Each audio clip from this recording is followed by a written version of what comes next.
Viewers like you make this program possible. Support your local PBS station. Hidden in caves from millennia, the Dead Sea Scrolls. I think it's kind of a miracle that these scrolls survive. 1,000 years older than any other Hebrew Bible. But the ravages of time and decades of mishandling threatened to destroy them. And as some fragments in private hands are exposed as forgeries, you have people that are straight and you have people that are crooked. Scientists and scholars race to separate the real from the fake and make the invisible visible. You can see the writing appear line after line after line. Can we preserve this priceless legacy and save the scrolls before it's too late? Right now on Nova.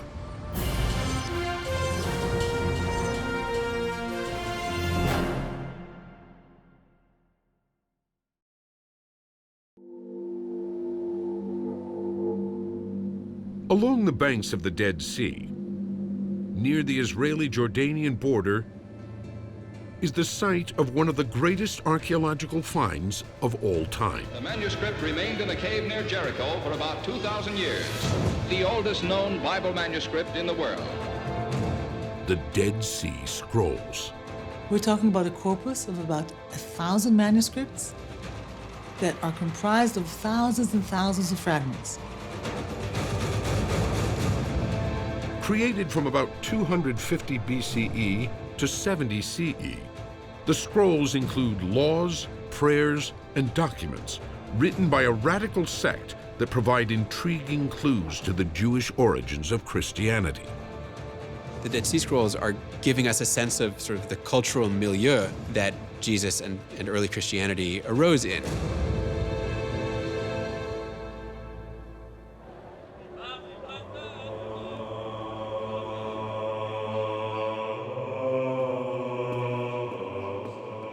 These remarkable scrolls also contain the earliest versions of the Hebrew Bible, more than 1,000 years older than any other known copies.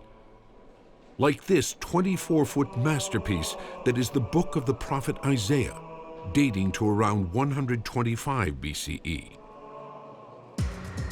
The scrolls revolutionized our understanding of how the Bible became the book we know today. A question of passionate concern to scholars and the faithful alike. But the scrolls have always stirred up controversy and intrigue. And now, more than 70 years after their original discovery, they are once again making headlines. More than 100 mysterious new fragments have recently come up for sale, and a closer look is calling their authenticity into question. Their movement to the market is a little bit mysterious. Who had them? How did people know that they were available? And unfortunately, the lack of transparency leads to questions. How can private collectors know if their fragments are fake? And can new technologies help preserve and decipher the original scrolls? Cultural treasures threatened by the ravages of time.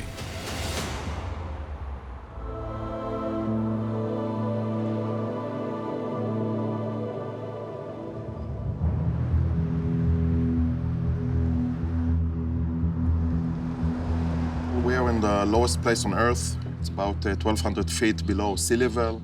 We're on the northern part of the Dead Sea.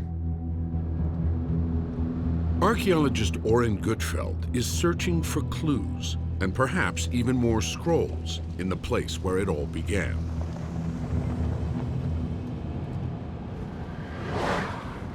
So it's all started over here. Over here on the left is where Muhammad Adib found the first scroll in cave number 1.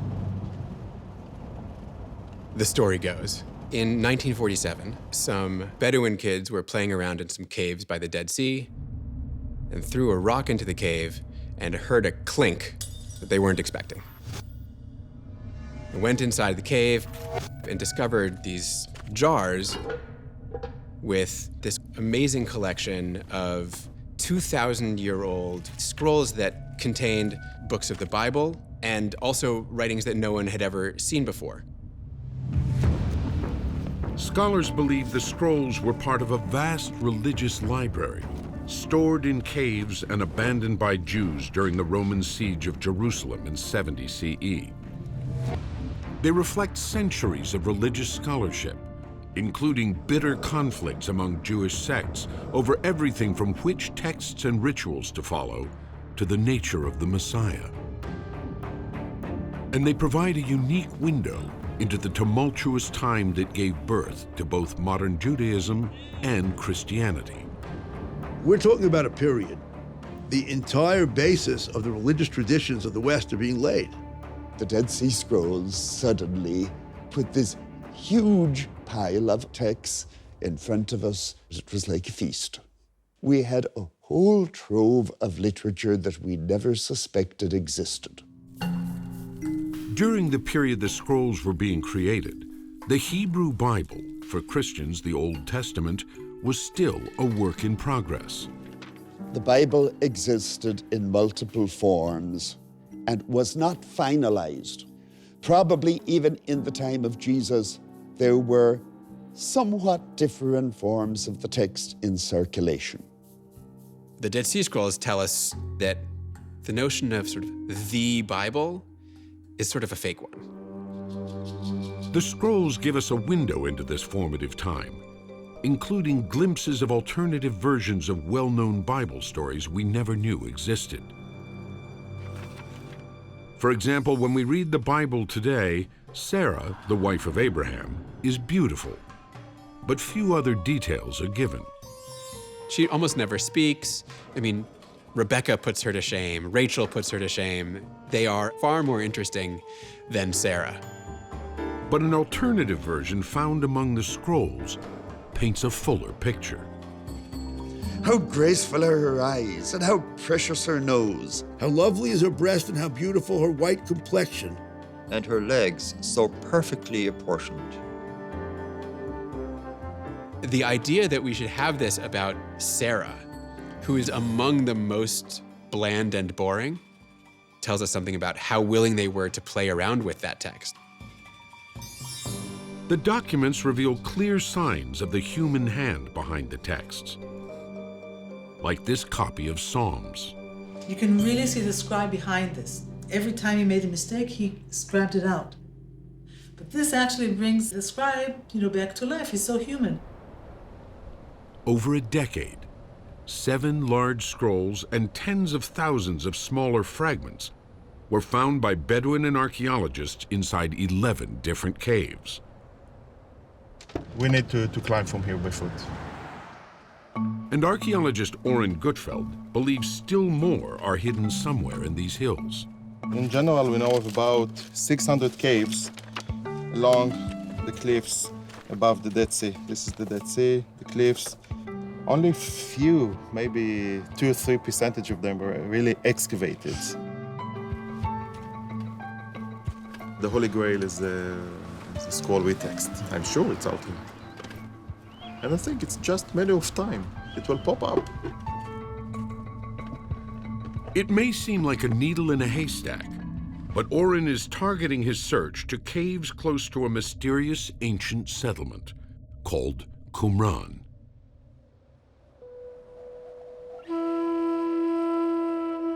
These unusual ruins might hold clues to who wrote the Dead Sea Scrolls. The site of Qumran is not really comparable to any other site that we have. It doesn't have any private houses in it, for example. All of the rooms in the settlement were used either for communal purposes, like communal dining room, or as workshops. One of the most distinctive features is the unusually high number of what appear to be communal baths. Many scholars, including myself, identify some of the pools at Qumran as pools that were used for the purposes of ritual immersion, what we call Jewish ritual baths. So the Qumran community was concerned with the observance of a high level of Jewish ritual purity. A concern with purity may also explain this: an on-site pottery workshop. According to Jewish law, pottery is something that can become impure through contact with something that is impure. So if a lizard crawls across your pottery dish, the dish becomes impure. There's no way to purify it. You have to simply smash it and acquire a new piece of pottery. So they were concerned with manufacturing their own pottery in connection with the observance of ritual purity. Or it could just be that keeping the faithful well-fed means that you'll need to make a lot of plates. Among the considerable amount of pottery found in and around the site were the same unique jars found in the caves with the scrolls. It's what leads some scholars to think this could be the place where many of those documents were created.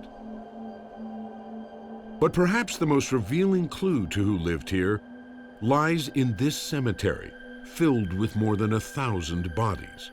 Nearly all those studied so far are adult males. Which suggests that this was not like an ordinary settlement of families, but that it was a community that consisted overwhelmingly of adult men. This was clearly the product of a sectarian movement that looked for all the world like monastery, where people go in, hand over all their possessions, and live by a rule, very tightly regulated. Strict rules, likely written for this community, were listed in some of the scrolls, including one that lays out harsh penalties for those who spit or even laugh. Another scroll refers to an imminent apocalyptic battle between the forces of light and dark. The people at Qumran never reveal their true identity. They call themselves the sons of light. And they think that they live at the end of time, and that what will mark the transition from this world to the next will be a battle, an end-time battle between the sons of light and the sons of darkness. It's a foreshadowing of later Christian themes that would appear in the New Testament, and just one example of the radical writings found in the Qumran caves. It looks like we have the site where some sectarian Jewish group lived, having basically walked out on the dominant society of Jerusalem, which they regarded as impure and conducting itself improperly.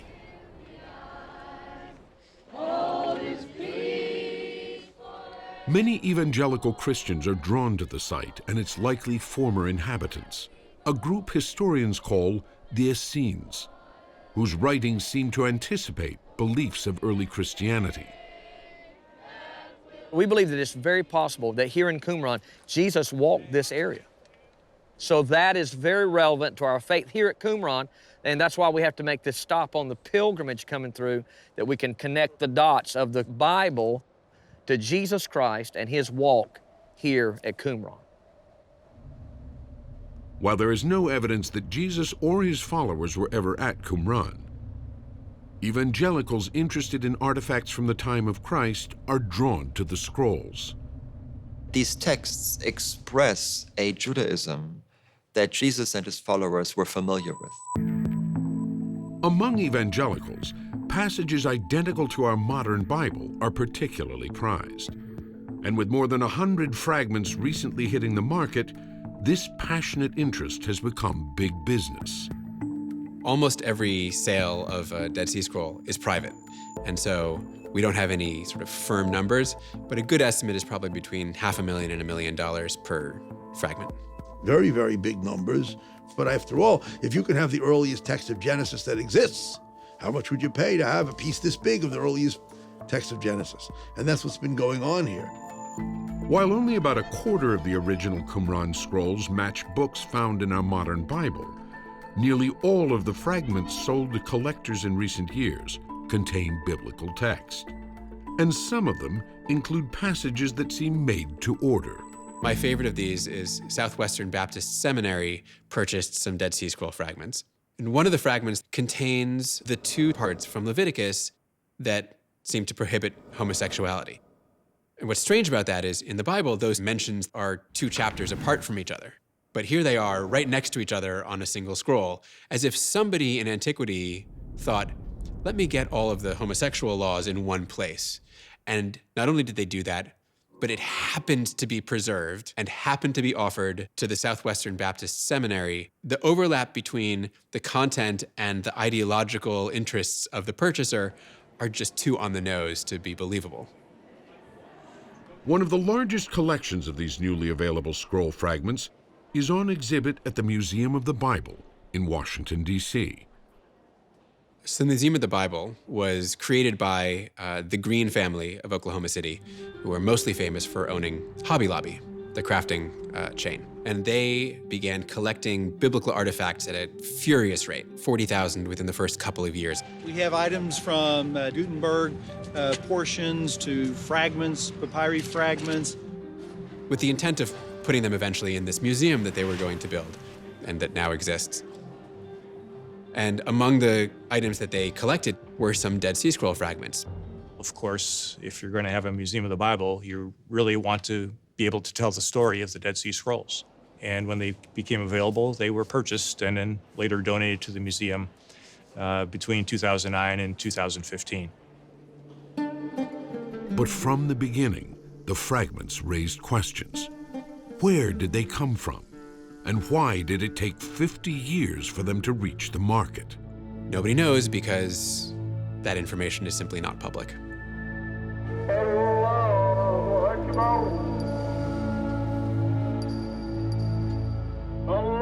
These questions lead back to the original discovery of the scrolls. Soon after they were found in 1947, they were brought to an antiquities dealer in nearby Bethlehem. Khalil Iskandar Kondo lived in Bethlehem, and he had 2 businesses going, a shoe store and an antiquities business. When the first 7 scrolls were discovered, the Bedouin turned to Kondo as the intermediary to sell those scrolls. Through Kondo, 4 scrolls were sold to the Archbishop of the Syrian Orthodox Church in Jerusalem. 3 others made their way to Jewish archaeologist Eliezer Lipa Sukenik. He bought the scrolls on a historic day. Partition of Palestine and 7 months of deliberation by the United Nations and 2,000 years of political homelessness for the Jews. This was the UN's approval of the establishment of the State of Israel. So for Sukenik, the entire thing was seen as a kind of fateful event in which he was receiving the words of the ancient prophet at a time when they were being fulfilled. My hands shook as I started to unwrap one of them, and I suddenly had the feeling that I was privileged by destiny to gaze upon a Hebrew scroll which had not been read for more than 2,000 years. So he said, look how symbolic. As we're voting here for the creation of the State of Israel, we have, in Hebrew it's called Dash, Drishat Shalom, hello from Second Temple times. Arab opposition to the partition scheme has been violent. The call for a holy war against the Jews went out from Cairo. In the ensuing chaos of partition, the Syrian Archbishop took his 4 scrolls to the U.S. and tried to sell them. At a ceremony in the Library of Congress in Washington, His Grace Mar Samuel, Metropolitan of Jerusalem, unrolls a scroll said to be the oldest known Bible manuscript in the world. They exhibited them in different venues, but they didn't manage to sell them. And so it was June 1, 1954, I think, they published an advert in the Wall Street Journal saying, 4 scrolls for sale, very nice present to a religious institute. But by chance, Sukenik's son happened to be in the U.S. at that time and bought the scrolls. Because of this Wall Street Journal ad, Israel now owned the 7 complete scrolls that had been found by the original Bedouin boy. The treasures were brought back to Israel, where scroll fever had scholars and looters combing the desert to find more. What we see from here is cave number 4 that was uncovered in 1952. In this particular cave, more than 15,000 fragments of scrolls were found. It was like a race between the Bedouins and the archaeologists. But unfortunately, the Bedouins were first always. The Bedouins were looting cave number 4 and filled their shawal, their dresses, their clothes, with hundreds of fragments of wrapping scrolls. Desperate to study the scrolls, scholars began buying the looted artifacts, many through the same original broker, Kondo. But unlike the 7 original scrolls, many of these were in tatters, eaten by worms or coated in bat droppings. And there was another problem. When the Bedouins realized that Kondo is paying them by the piece, they started to rip the scrolls into small pieces and to sell it by the piece. The piecemeal discovery of tens of thousands of fragments from hundreds of scrolls makes it impossible to know exactly where each piece came from. And without an accurate inventory, it's hard to know if the fragments recently put up for sale are real. The caves were empty long ago. It's always, of course, possible that Kondo or his descendants have been holding on to pieces and selling them piecemeal, and that wouldn't be entirely surprising. Right? It's a good, steady source of income. At the same time, there have been so many that have shown up in the last 12, 15 years that it seems like there's got to be some new source of these somewhere out there. My understanding is most are sold by Israeli antiquities dealers, but nobody's about to say where they bought their Dead Sea Scrolls from. Like any other business, you have to be careful of the charlatans and mind your back. Okay, Beseder. Lenny Wolf is one of Israel's top antiquities dealers and has been asked to broker Dead Sea Scrolls. In the past 20 years, I've been offered by different people some half a dozen times, but the price was off the wall. And I said, thank you very much. It's out of my league. Can you say what that is, roughly? No. There's an old Jewish custom. You don't mention names and you don't mention sums. It's against the evil eye. Very little is known about these highly secretive transactions, but we do know who the buyers are. Many are wealthy American evangelicals who are willing to pay top dollar for these rare pieces of biblical history. Having an interest in the Bible, it's natural that they want a Dead Sea Scroll or 2 or 3 or 4. It's quite simple. If there is not enough supply to satisfy the demand, then you have people that start working and creating, and that's it. When a museum or a private collector acquires any kind of artifact or document that does not have an archaeological chain of custody, so to speak, you are potentially putting yourself in a position where you might be acquiring something that is a forgery, that is not authentic, which was produced precisely for the purpose of feeding the market. And that is a phenomenon that we see that affects the Dead Sea Scrolls no less than any other kind of archaeological artifact. Hobby Lobby agrees to forfeit more than 5,000 artifacts smuggled out of Iraq. In 2017, Hobby Lobby, the company behind the Museum of the Bible, was fined millions by the U.S. government for buying thousands of ancient clay tablets and seals smuggled illegally out of war-torn Iraq. The company argues that this was really sort of a rookie mistake. We hope that there are not other rookie mistakes that they have made within their Bible museum. The controversy has fueled questions about the museum's Dead Sea Scroll collection. Ancient artifacts do not have a barcode to tell you, bam, this is where it came from. And so there's various methods to determine whether or not any given artifact is in fact authentic. The Museum of the Bible has hired a team of outside experts, including scroll scholar Kip Davis, to study their fragments. They have acquired 16, but he's focusing on a handful that seem most suspect. The fragment of Nehemiah from the Museum of the Bible collection preserves a couple of verses from chapter 2. The word here, ashuv, is clear, and it's supposed to be followed by another word, va'avo.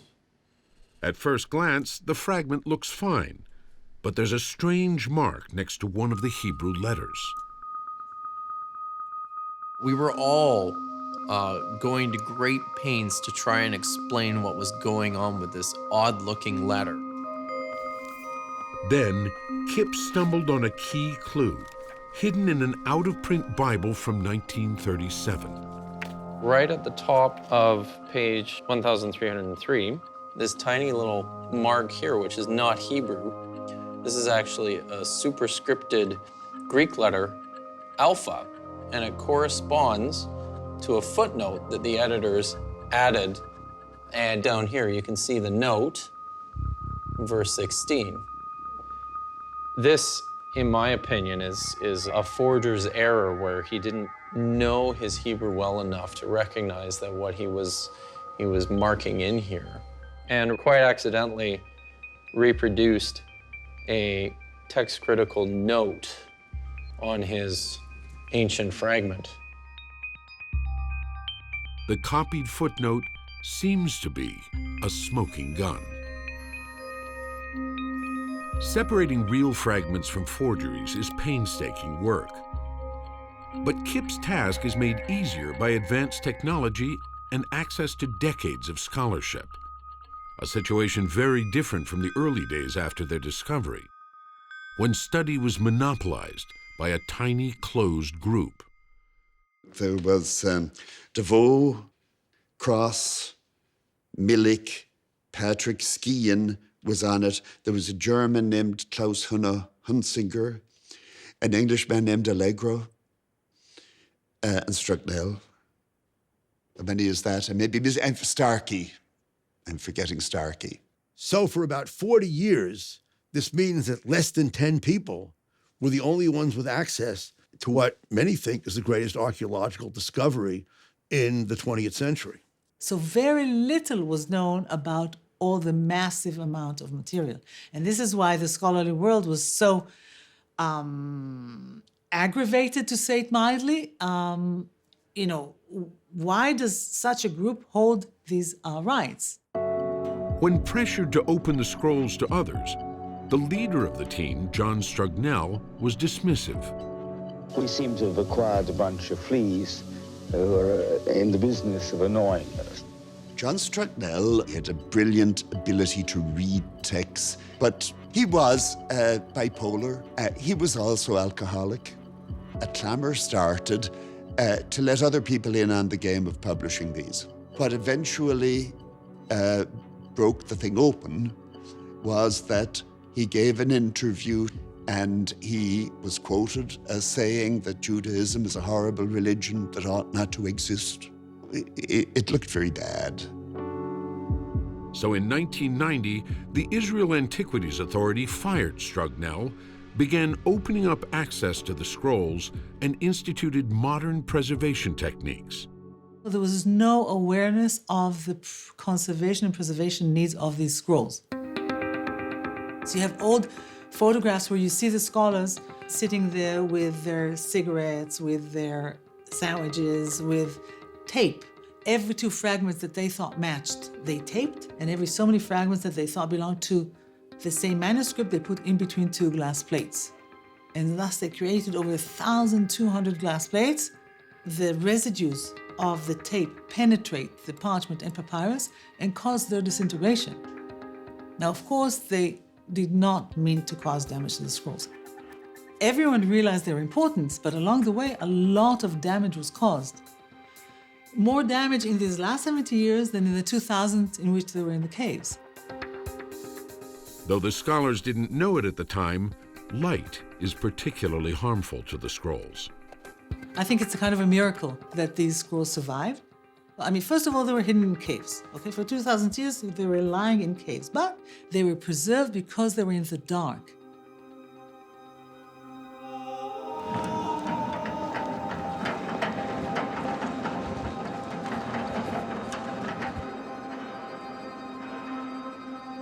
Today, the scrolls are only displayed in darkened galleries.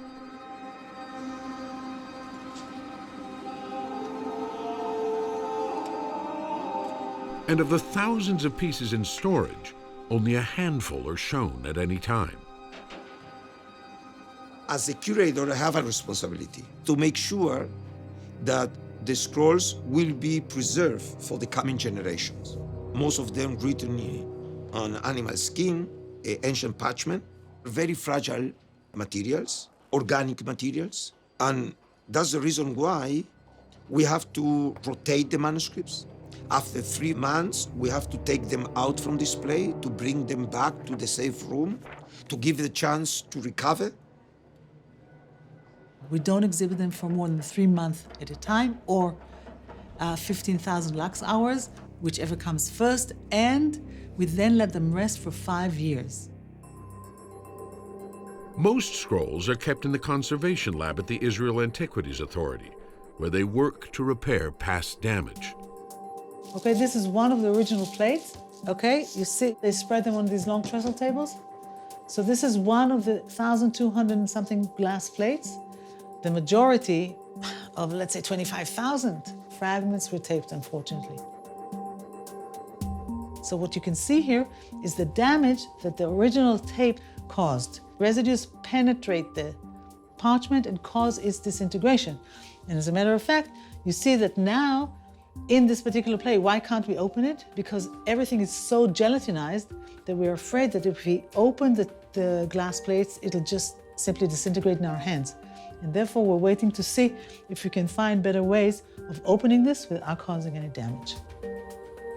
You know, it's painstaking. You really need to understand this material and to know it in order to be able to try and treat it. Though some of the fragments have been cleaned and remounted, So you see it's completely clean. many are too delicate to handle. But conservators are using a new set of tools to bring the scrolls back to life. This camera system, designed by NASA engineers, images each fragment in 12 wavelengths, including infrared, a region of the spectrum invisible to the naked eye. We also do 28 exposures, each from a different angle. And so you get all the surface of the scrolls, both for preservation measures and for scholarship. The multispectral imaging system does more than just provide a photographic archive, as Penina demonstrates with this scroll from the Book of Psalms.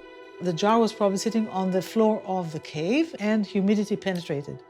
And so slowly, the humidity also affected the edges of this scroll and a few lines, and the edges became gelatinized. It looks like burnt, but it's not, it's gelatin. And therefore, they became completely illegible. Now, with our new imaging system, all of the writing comes back to life. There has been quite a few new readings because of these new images, including fragments from a mysterious sectarian text scholars are working to assemble that promises a mystery revealed to one who seeks understanding. Other fragments include a long-lost solar calendar, likely used by the Essenes. Back at the Museum of the Bible, Kip Davis is also relying on powerful imaging. He wants to uncover whether fragments that have recently reached the market are fake. When Kip looked at this fragment, owned by a Norwegian collector, he discovered a problem. When some fragments have been sitting in the Judean desert region, in the neighborhood of the Dead Sea, lots of them have collected salt on the surface. And they look kind of cool and fairly random in shape. They look like these great big crystals from a distant planet or something, right? One of the fragments that we examined in Norway was really intriguing because it appears that somebody had attempted to mimic this on the fragment, but used table salt, which has a different chemical composition and appears much different underneath the microscope. When we examined the fragment under the microscope, it revealed a very even distribution of salt right across it, like someone had taken a salt shaker. This really was a smoking gun moment in the case of this particular fragment, that it could not have been produced in antiquity when there was no table salt. And there was something else off about the fragment. We saw ink not just lying underneath the particles of salt, but at high magnification you can see ink has been applied right over top of some of the individual salt kernels. Ink is put on top of a table salted fragment is an indication that this was produced after the invention of table salt. The evidence seems to suggest it's a fake, but a good one, written on ancient papyrus. The people who do these kinds of forgeries can do all sorts of things. They can take ancient scroll fragments and they can write on them. You could go on eBay right now and purchase a blank piece of ancient parchment. These things passed carbon-14 dating, and that's why they were able to be offered for sale, and no one dreamt that they were forged. But Penina is confident that the scrolls in her collection are authentic. This was the first question, of course. Are your scrolls fake? No, they can't be fake. They came from the field. And the Bedouin themselves, brought them to the archaeologists because they realized they were worth a lot of money. The importance of some of the scrolls is obvious. Okay, and that's the first chapter of Genesis. And it says here, when God created the skies and the earth. But one of the most important recent discoveries was only revealed when modern technology was applied to this box of charred remains. What you're seeing here are the charcoals from the synagogue of En-Gedi. Located near the bank of the Dead Sea, En-Gedi is the site of a synagogue that burned nearly 1,500 years ago. During excavations in 1970, archaeologists found these charred pieces where the Torah platform once stood. Believed to be the burned remnants of ancient scrolls, they sat in a closet at the Antiquities Authority for nearly half a century, until... One day, there's a knock on the door, and the guy who actually excavated the synagogue of En-Gedi in 1970 walks in with these boxes of charcoal, and he says, I was told you can image this. And I looked at him and I said, you must be joking. This is charcoal. Okay, so you see here the chunk. Unlikely as it seemed, Penina was intrigued. So maybe in all of these chunks, there's still parts of the of scrolls of the Bible. Could it be possible to find text in this? She found her answer in a very unlikely place. Kentucky's a flyover state. It's far away from Jerusalem. And so Penina heard about us because we were really the only ones who were crazy enough to imagine that's actually possible. Computer scientist Brent Seals and his artist friend Tim Vetters had spent years trying to develop a way to digitally read ancient scrolls too damaged to physically unroll. I just cut the papyrus in strips and rolled it out. They conduct their experiments on test scrolls they create. As I worked with Tim, creating proxies, doing science on those proxies, I became a believer in our ability to solve this problem.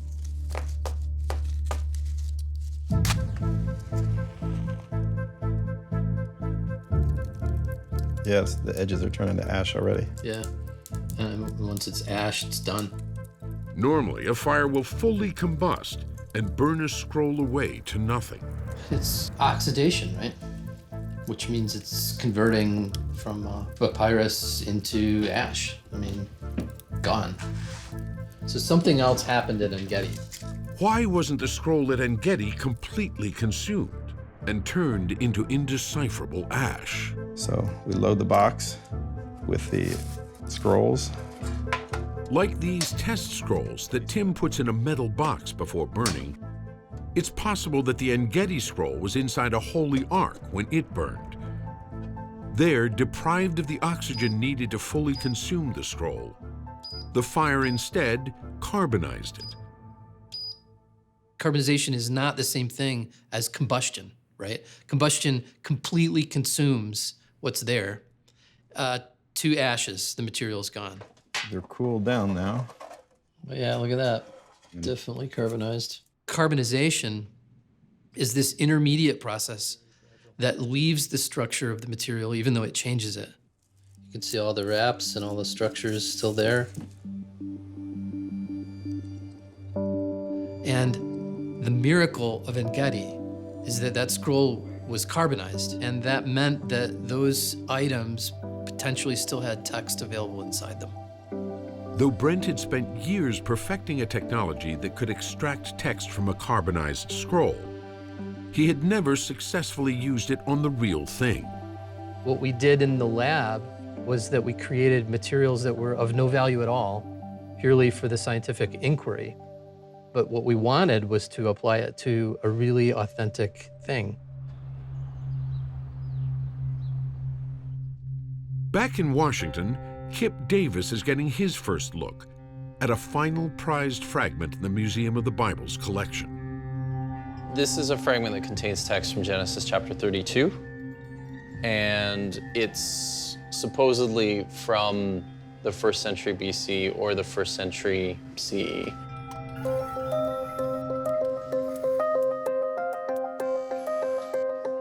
I'm checking the surface of it because when manuscripts have been lying around in the desert for hundreds of years, the top layer will start to flake away, and with it, it takes the inks. You can see very clearly here the edge of the top layer, and all the blurry stuff behind it is the underlayer. The ink is broken sharply along with where the skin has peeled off. The ink has come off with it. So this is what we would expect to see on any Judean desert fragment that has been sitting out in a cave for 2,000 years. Could this really be a 2,000-year-old copy of Genesis? Kip keeps digging. When we go down to this part here, this is problematic. You can see the same edge of the top layer. Here is the part that's in focus, and the underlayer is all blurry behind it. This black is the ink. However, there's a small spot here where the ink actually appears on the underlayer. This fragment was already damaged, and that top layer had already peeled off when this letter was panned onto the surface. My suspicion is that it's probably not authentic.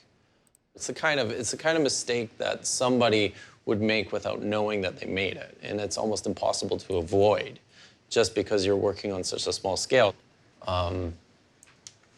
This one hurts because this is one of the fragments that I had been holding out hope was authentic. Some of the other ones, it's really, really obvious, but this one, no. It's a much better looking forgery than some of the other fragments. The Museum of the Bible confirmed today that 5 of its 16 Dead Sea Scroll fragments are not real. Further lab tests reveal that the chemical signatures of the sediments and inks found on the fragments don't match those typically found on authentic scrolls, confirming Kip's suspicion that they are likely fakes.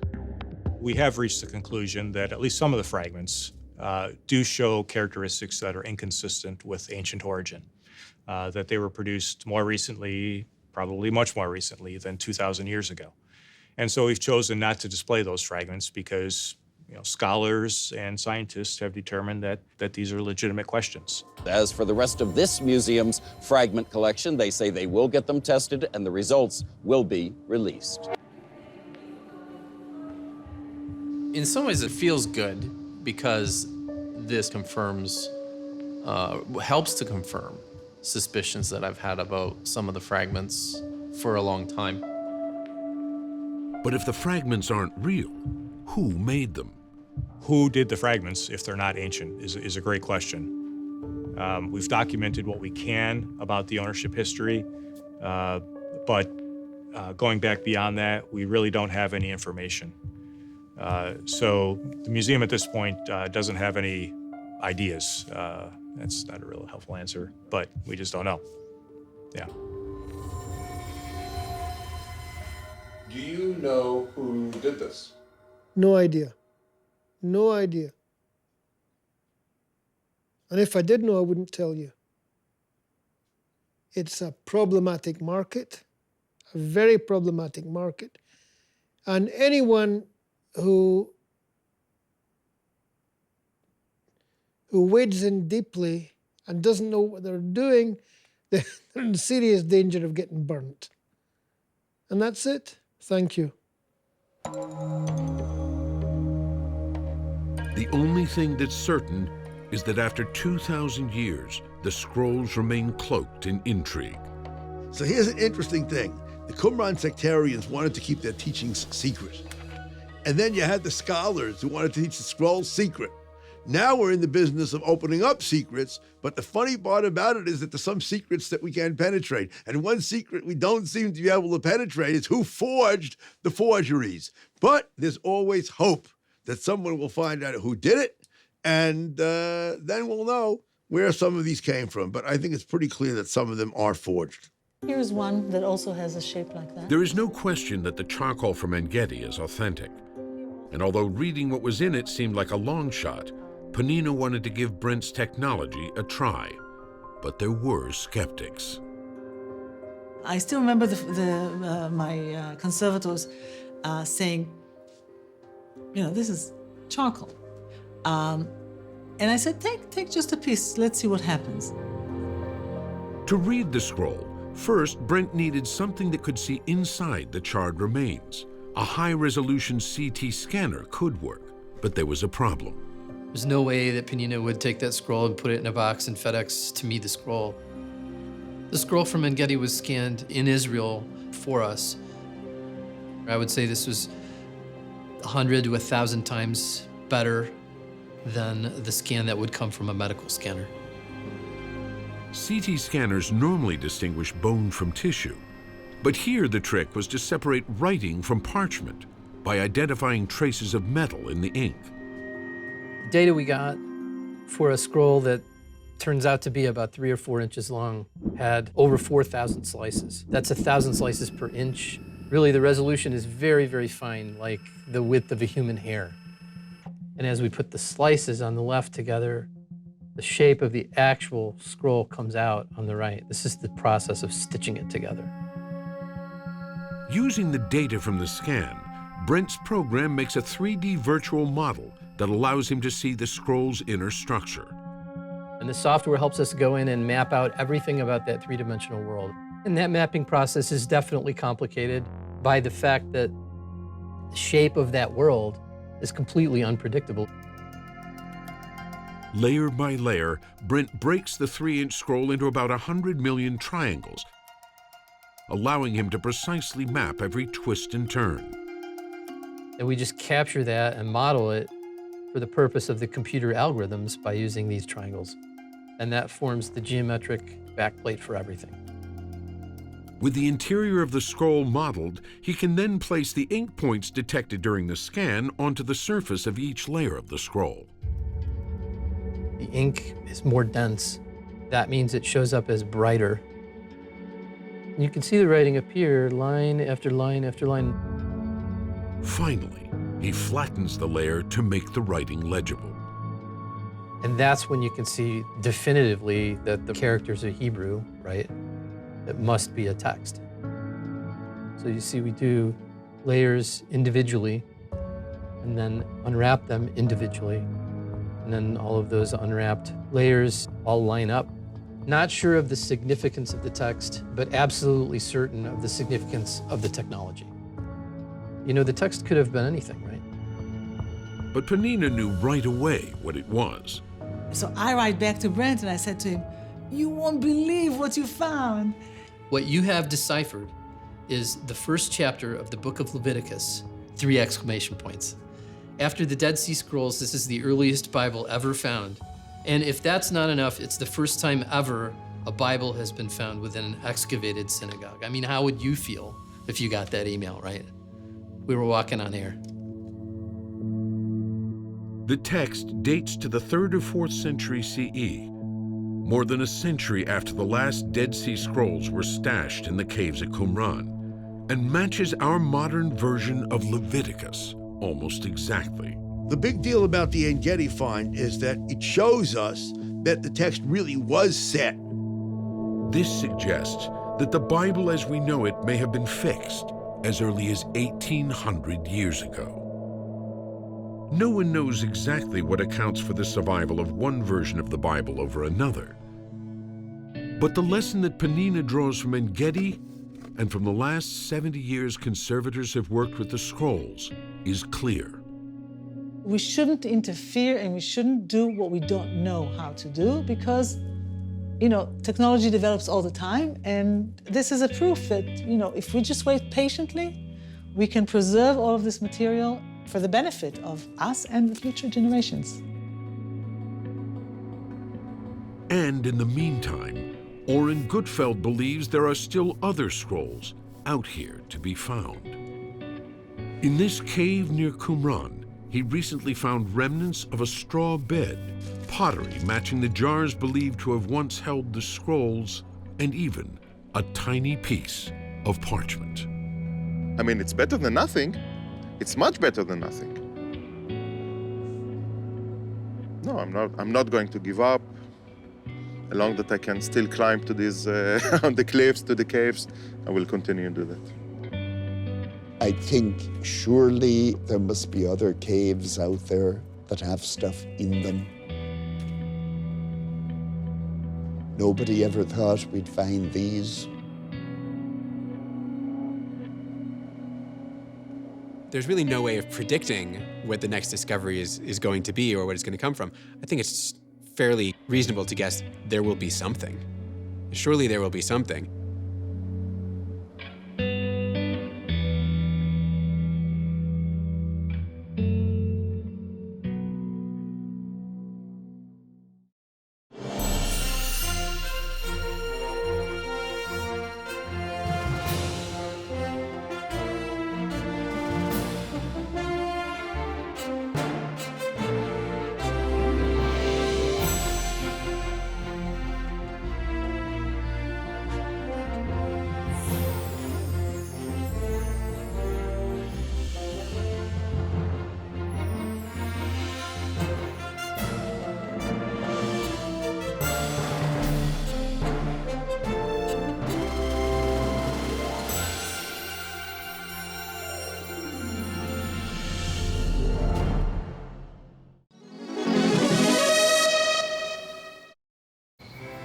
Be more